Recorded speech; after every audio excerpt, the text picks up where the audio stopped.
SuperTalk Mississippi media production. Welcome into this special Wednesday extra edition of the podcast. My name is Michael Borky. Glad that you are with me. So tonight I was just going to bring you my interview with Ole Miss offensive lineman John Wayne Oliver. I'm still going to do that, but now you've got this news out of Louisiana that impacts three former, possibly current Ole Miss football players and the extra year of eligibility. What does it mean? What do we know right now? Not much, but we'll talk through that a little bit. And then, as promised, my interview with Ole Miss offensive lineman John Wayne Oliver. It's a really good one. Hope you guys will stick around for that. It was, in the middle of training camp, and you could tell he was worn out, but he gave us a great interview. So hope you guys enjoyed that. But in the meantime, we're going to talk about this case and Daquan Wright, Wyatt Williams, and Xavier Harris on this edition of the podcast. Subscribe wherever you get them. Just search Rebel Report and subscribe. And if you like what you hear, leave a rating and a review. Also right here on YouTube, like, comment, subscribe, and all that good stuff. And even though it's an extra edition, the podcast generally is brought to you by Scruggs Farm, Lawn, and Garden in Saltillo, Mississippi. They've got America's tractor, the John Deere, 0% financing on all of them. So go buy in Scruggs in Saltillo. Everything you need under one roof for your farm, inside of your house, home furnishings, appliances, home improvement, your hunting property, your farm, and more. Scruggs in Saltillo. Check them out. Tell them it was me that sent you. Also, Logan Smith, Shelter Insurance for auto, home, life, or insurance for your business. 601-823-3500. Priority One Bank. They make you their priority. And Advantage Business Systems, absms.com for all of your Mississippi office technology needs. So we don't tonight, or at least right now, need to go through the ridiculousness that this is from a big picture perspective. I think that I'm one of those people that has spent years talking about the NCAA and how their rules are basically oversimplified way to describe. I'm not very smart. Their rules are essentially unconstitutional. And I have been very much against the NCAA for many years because I think their process has been flawed. They have selectively enforced things. They have applied waivers here, but not here. And they don't know how to govern college sports. They do a very bad job of it. They created this 5-for-5 mess by not doing it back in January when people were talking about it. They chose to do it late and probably on purpose. But that's a conversation for another day. And the schools and the conferences are really to blame here because the NCAA has been asked to defend the indefensible, the legally indefensible. And the schools and conferences have known that stuff like this has been coming for years, and they have chosen to just beg Congress for help. And imagine that hasn't worked out. We've talked about that a lot. We don't need to rehash that. I think that a lot of the rulings against the NCAA have been just and the correct ones and legally appropriate. I think that this has gone too far. This is the bridge too far. Players that have been paid by professional organizations, the next level that has given them contracts and paid them, you should not be allowed to do that and then come back to school. There was this huge fight against Charles Bediako, and he only got paid by G League teams, and he was blocked from coming back. Greg Sankey got involved in that. I think that the SEC and the Big Ten should get involved here as well. I know the judge in Louisiana apparently ruled against the possibility for the SEC to enforce their interconference transfer rules. I would go to legal war over that if I were the Big Ten and the SEC. I would tell my member institutions these guys can't transfer, that they can't play. This is the line. There is a line where it can get to. There's a line, and bringing back to college players that have signed contracts with NFL teams that are currently in training camp is too far. And that line has been crossed, and they need to dig their heels in and fight this, in my opinion. Here is the line where they need to dig in and fight with all they can. This is the line that I think that the NCAA is correct in trying to defend, and a Louisiana judge is one that ruled against that. There's a lot of things that the NCAA does that, again, I disagree with. I think that the Pavia rule was the correct one. I think the Trinidad ruling was the correct one. Will Whitson at Mississippi State, for example, is a 7th year, and I think he's earned that if you look at how that has happened. I think that's okay, that he should be allowed to play. But guys that spent this year, this training camp with an NFL team, getting paid by an NFL team, turning around and coming back to college is nonsense, and we should not allow this to happen. And everybody should dig their heels in on that. And I think universally people are kind of in favor of this. But anyway, I'm more focused on tonight for the sake of this podcast, not the big picture stuff, but more about the 3 players that played at Ole Miss last year that were part of this lawsuit in Louisiana. There were 16 total.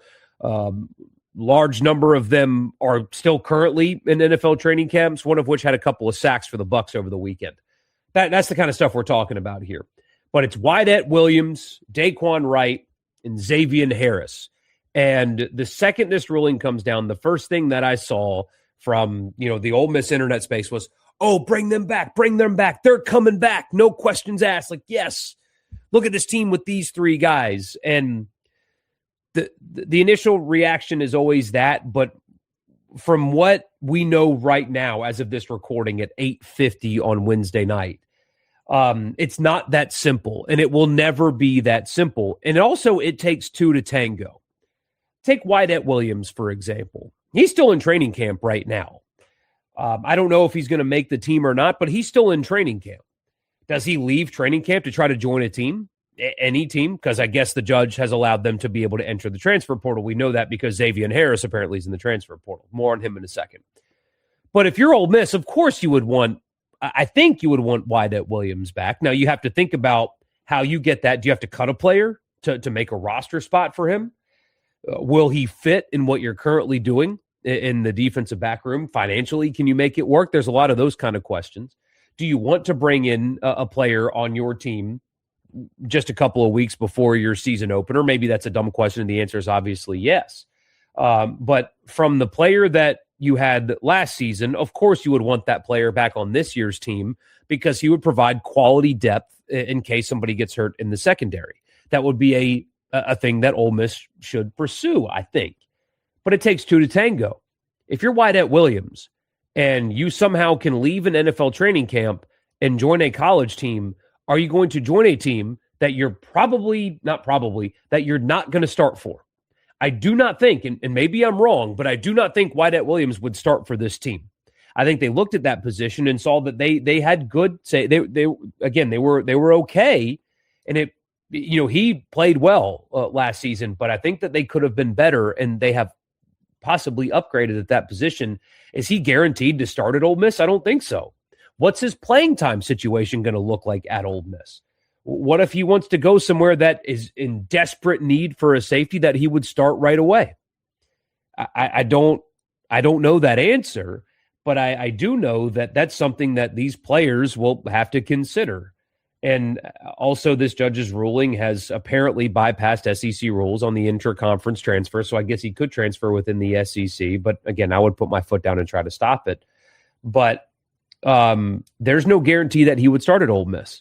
So it's not as simple as, well, he's coming back, because there might be some better options for him in that regard.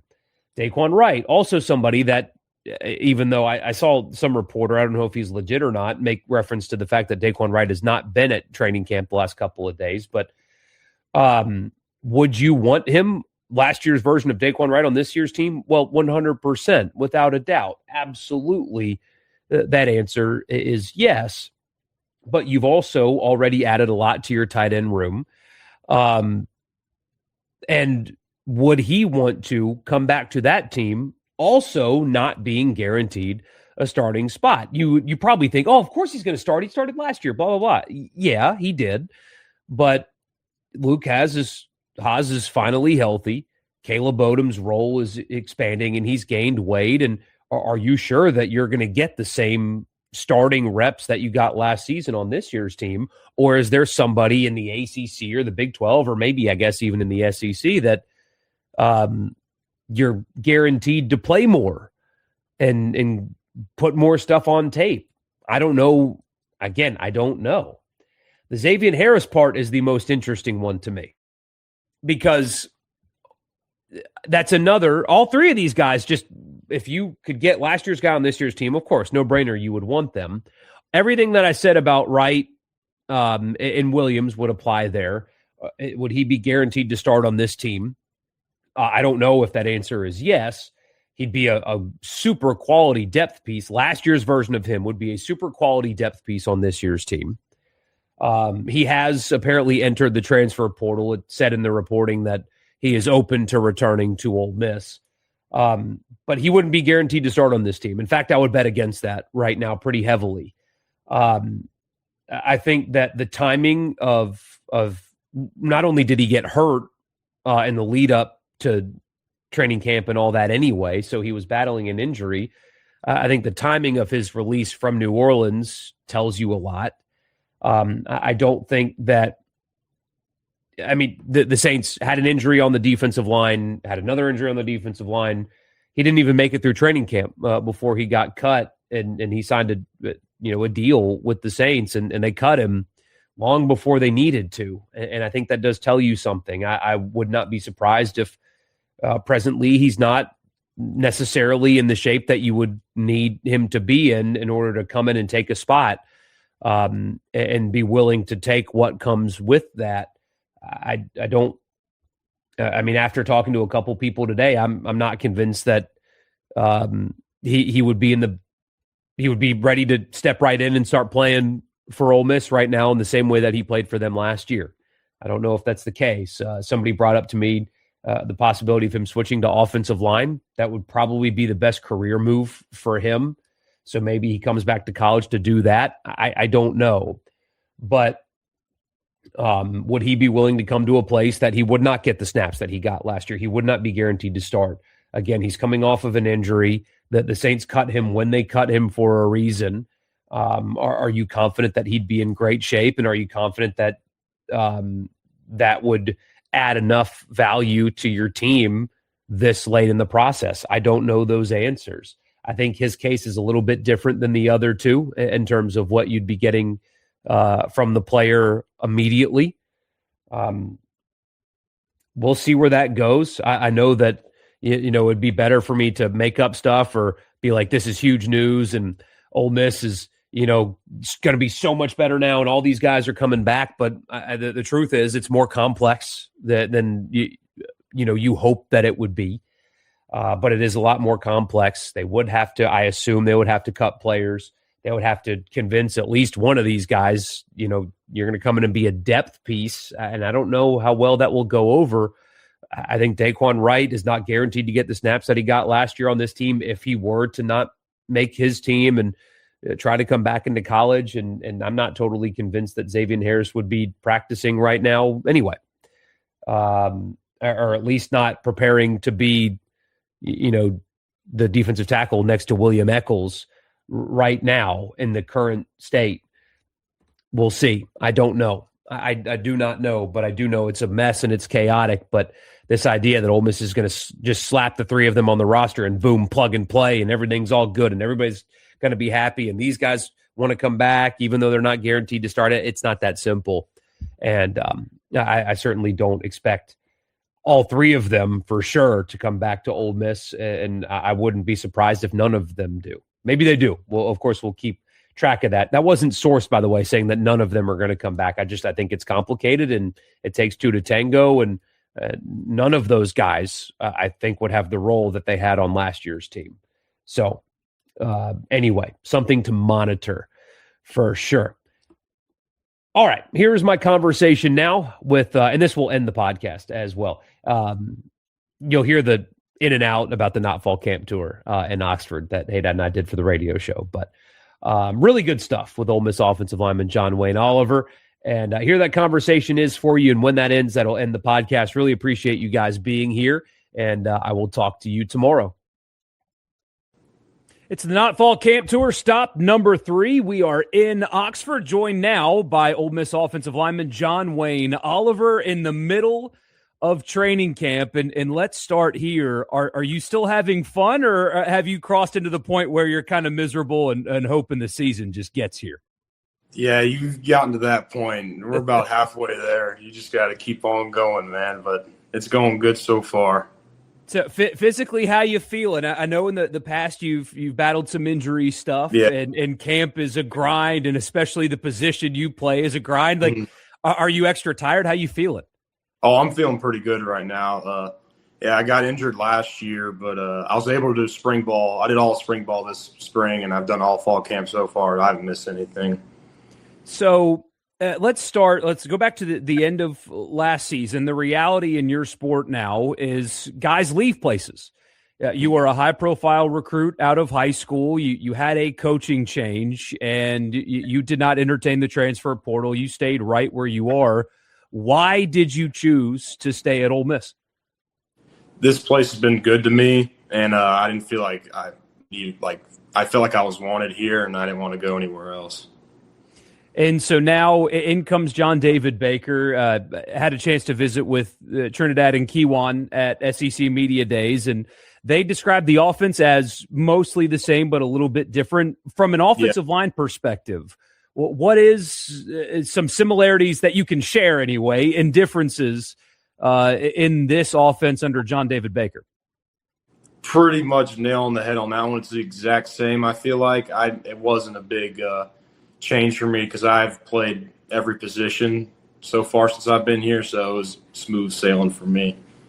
And your offensive line coach, John Garrison, stayed. I'm sure that helps as well. Are they, if you're allowed to share this, I may be putting you on the spot. Are you working, you said multiple positions, or is that still something that they're working on with you? If you need to play center, you can do it. If you need to play guard, tackle, all of them, you can do them all?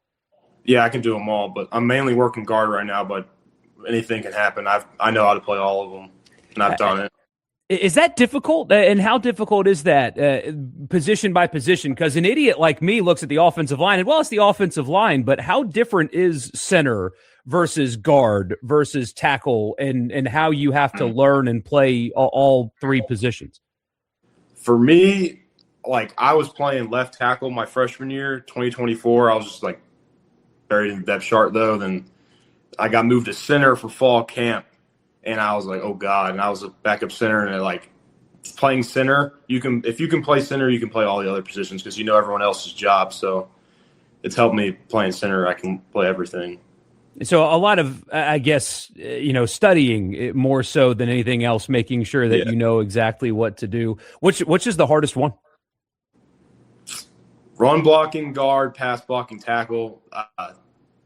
Center, you got to be like that. You can't, like, you have to be very smart to play center. Like Bryson, our center, he's a very smart guy.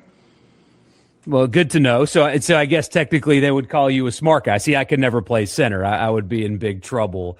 So you go up against the defense in practice every day. There's been a lot made about how deep this defensive line room is. You can't say Will Eccles. Who is the most difficult defensive lineman on the team besides the projected first-round pick in Will Eccles? I'd say either the new Florida transfer D-tackle, Mackay, and JB, Jamarius Brown. So Mackay saw a video from practice. That is a mountain of a human being. He's big. I mean, I imagine. So what is that competition like, by the way, when you guys go up against a defensive line? I mean, I know it's a nasty game, but, like, are you guys buddies, or is it in practice? It's like, I'm trying to bury this guy in the ground, and I'm not friendly with him until we get into the locker room. What's that dynamic like between your unit and their unit across from you? It's like what you said. You're not friends on the field, but when we get in the locker room, we're teammates. We're cool. No one remembers what happened on the field when we get in the locker room. So a little bit of scuffling happens, or are you allowed to talk about that? Yeah, it does happen a lot. What does John Garrison think about that? Because some NFL coaches, they want it just a little bit, maybe not necessarily punches flying, but a little after play shoving is something they encourage. Does John Garrison like that? I mean, if something happens between two people, you can't have the other lineman come and, like, hit him from the back, because that'll start a massive brawl. If two guys get into it, they have to stay. You can't just bring everyone into it. That's how people get hurt. Your quarterback, he's a veteran. He's getting a ton of attention and all of that. How do you think he is handling this offseason, where not only is he the guy, but ESPN's coming in to do features on him. He's getting Heisman odds. How does he handle all that?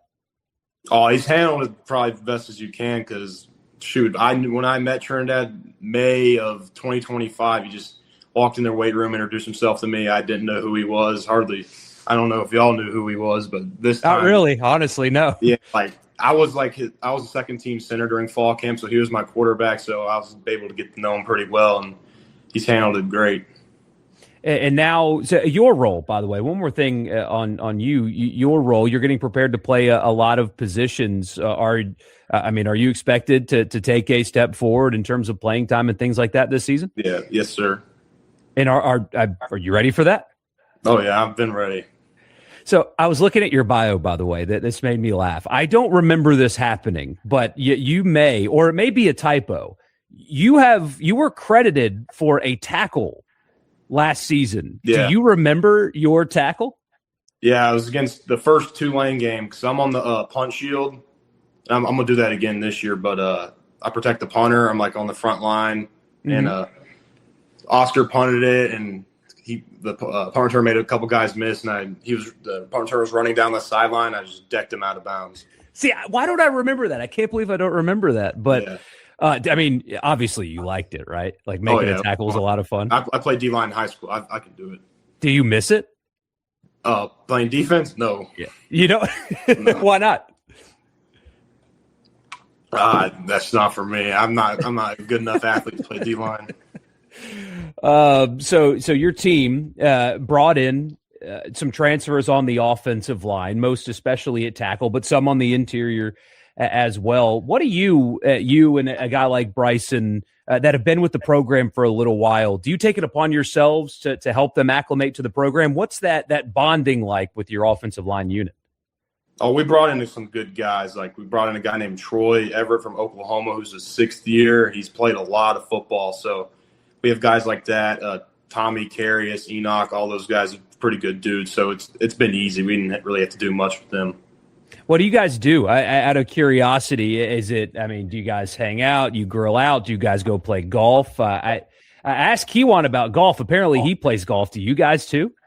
Oh, they play I'm not a big golfer. I'd rather go fishing or shoot guns, but we went to the whole line in Trinidad and the running backs went to eat a couple of weeks ago before fall camp started. Hopefully he paid, considering his life is in your hands, right? Yeah, he got the bill. He better. He's also he's taking it a little bit more these days, so he can help you guys out. All right, so you like to go fishing, you like to hunt. You just walk on a golf course, go to a bass pond. When you're fishing in the area, where do you go? Here, shoot, you can't find nothing here. I'd go to Wells Gate, but then they kick me out. That's the only place I know of around here. I go to Sardis, and you're not going to catch nothing unless you have a boat at Sardis. I'm telling you, I used to go to Wells Gate and go fishing and would get kicked out at Wells Gate all the time. I parked and I get kicked out. I get out of my apartment. I feel like the athletic department, we're visiting with Keith later today. This is airing on Tuesday. And I'm going to tell Keith, the football team should get a free pass to the local ponds. Just, hey, I'm on the football team. Let me go fishing here. Yes, I love that. Yeah, we need to get you a boat, man. Get you out to Sardis, catch those big old catfish. Have you? You ever been noodling? No, I know what it is though. I've gone catfishing a lot, but I've never noodled. I don't know if I want to lose my thumb. They do that out there at Sardis. People, I have and I don't know if the bathtubs are still out there, but I know a guy that used to submerge bathtubs in Sardis and use those as catfish holes. We need to get you out there. Yeah, I'd go. So going into this season, a lot of hype and expectations, but you have a really quality opponent in week 1 in Louisville. What has been, have you guys started working on Louisville? Have you watched some film? What are the coaches saying about your week 1 opponent in Nashville? Yeah, they're a good team. They beat Miami last year and Miami beat us. So we've been looking at them already, but they're going to be a good team to play against week 1. Mm-hmm. This past 2 years I've been here, we've had cakewalks first 2 weeks. Yeah. Because there's been so much talk about, the SEC opener LSU in week 3, but like you said it's a team that beat Miami last year. that you're meeting on a neutral site. That's a huge game and a great opportunity for you guys. When you are not practicing or playing football and not shooting guns and fishing, when you're looking to just disconnect, what does John Wayne Oliver do? I have a massive vinyl collection of country music records. I love music. Yeah, it's probably, I love listening to music, watching movies. Is it new stuff though? Is it like Jelly Roll, or are we talking the good stuff? No Jelly Roll. See, my dad managed George Jones and booked Hank Jr. for 30 years. So wow, yeah, because I'm from Nashville. So tell me about that. Did you get to kind of be around that when you were a kid? What was that like? No, whenever I was born, he quit doing all of that because he wanted to be around me more. So okay, yeah. But you still got the taste of it. Well, what's your record player like? Is it one of those little desktop ones, or do you have like a really it's right old over school? here. It's pretty big. I've got about 150 vinyls. 150. Is it all country, or do you kind of branch out a little bit? I've got some Leonard Skinner, that's like Southern rock. I've got ZZ Top. I like Otis Redding. He's nice. soul. Man, Booker T and the MGs. Bob Seger. Trying to think anything that's not country. If you said Bob Seger to every player on your team, how many of them would respond knowing who that is? Oh, probably like 4 or 5 people. I think he's the most underrated rock musician of all time. Yeah. I mean, like he should have the career that Springsteen had. I think Springsteen is worth like 10 times more net worth than Seger, and I think that's just a crime. Yeah, Springsteen's a little too outspoken. Oh man! So a vinyl collection. I've gotten to interview many players over the years. I don't think any of them have said that answer. It's mostly like I play Xbox or hang out with my girlfriend. That's Jaden Williams helped me get started too. He had really, he had a huge collection, way bigger than mine. He probably had 500 of them. So vinyl's making a comeback with young people. Okay. I know there's a great record shop there in Oxford. I assume you. Yeah, I've been 20, 30 times. And the antique store's got a bunch of them. The one by Jinsei. Yeah. Depot. Yeah, Depot. Man, we need to get them to hook you up with an NIL deal. There's a missed business opportunity here. Yeah. And I got to ask, I know it's cheesy. I bet everybody asks, but you're a member of the all-name team. And I mean, is that a direct, you're named after the actor? Is that how that happened? Partially. My dad's Wayne and my grandpa was John. And my dad, he's older. He's in his 70s. So he got to meet John Wayne a couple times, like the actual actor John Wayne. He was his hero growing up. So he said if he had a son, he's going to name him after me. Or name him after him. Your running back room, the guys behind you. So we asked you about Trinidad. We all know about Keywan. What are some of the other guys, whether it be Mills Knight, who was there, and you brought a handful of others via portal. Who stands out to you from that room? Oh, yeah, we got a lot of depth, like way more than that. Like since I've been here, the deepest room we've had. Frazier from Michigan State's really good. JT Lindsley's really good. We got Dye, he's good too. Mills Knight, like all these guys can easily play. And your coach has said often that it seems like you guys are a group of guys that really like each other, that it's a team that really enjoys just being around each other. Why do you think that is? Because of what we went through last year and connected, like all the guys that are still here, like we bonded pretty well over like all that adversity. And so I think that's why. And I mean, people use that word, there's all these training camp buzzwords, get 1% better, building culture and all that. But clearly that matters. When you say that right there, you bonded over having to go through that kind of stuff. I mean, that contributes to winning, doesn't it? Yeah, for sure. That's awesome. Well, man, I really appreciate your time. I know you're in the dog days of camp right now. And yeah, I'm on my lunch break. I mean, I'm surprised you didn't want to just take a nap instead of do this, but we really appreciate you. Good luck this season, and this was really great. So we appreciate you, man. Yeah, no problem. A SuperTalk Mississippi media production.